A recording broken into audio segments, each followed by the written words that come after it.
Le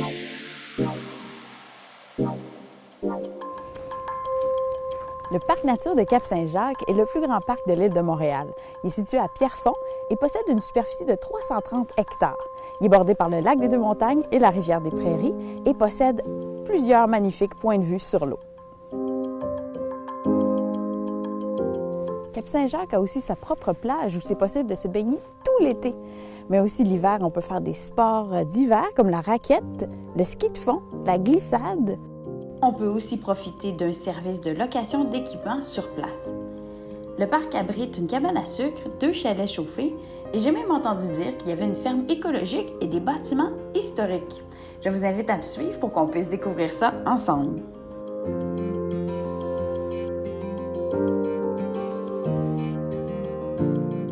Au parc Cap-Saint-Jacques, on retrouve aussi la maison Thomas Brunet, qui est une maison de ferme en pierre qui a été construite en 1834 et a été agrandie par la suite en 1928. Elle se trouve sur le bord de l'eau et ici, il y a une aire de pique-nique où est-ce qu'on peut s'asseoir et puis admirer le paysage et surtout cette belle maison qui fait partie du patrimoine.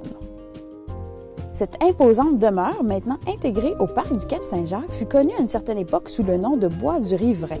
Et la partie la plus ancienne est construite vers 1834 pour Thomas Brunet, fermier prospère de l'endroit. Habitée par la famille Brunet jusqu'en 1910, cette maison en pierre des champs issue du modèle québécois est caractérisée par d'imposants murs coupe-feu et des cheminées doubles massives. Elle est un bel exemple de transposition à la campagne d'une architecture urbaine.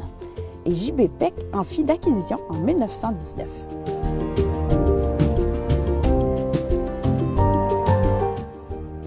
En continuant notre balade au parc nature du Cap-Saint-Jacques, on a découvert la ferme écologique, où en été, on peut y voir des vaches, des cochons, moutons, des poules et des chèvres.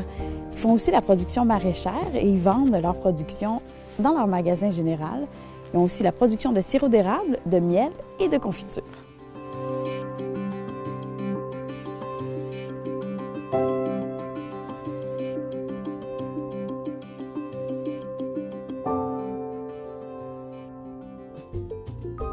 La cabane à sucre du parc est située dans une érablière près des sentiers de randonnée, souvent considérée comme une halte mi-parcours. Elle est ouverte seulement les fins de semaine en hiver et bien sûr pour le temps des sucres. Ici, on retrouve une deuxième plage, soit la plage de l'Anse-à-l'Orme, qui est un endroit idéal pour pratiquer le sport de traction à voile, soit le kitesurf l'été et le kitesnow l'hiver. On se trouve maintenant au château Goyer, qui est une petite maison ancestrale qui ressemble justement à un château. Et c'est situé près de la plage du Cap-Saint-Jacques et aux abords du lac des Deux-Montagnes.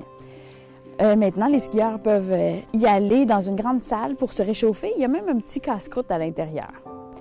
Et c'est comme ça que se termine notre escapade au parc nature du Cap-Saint-Jacques et je vous conseille vraiment de venir faire un tour cet hiver.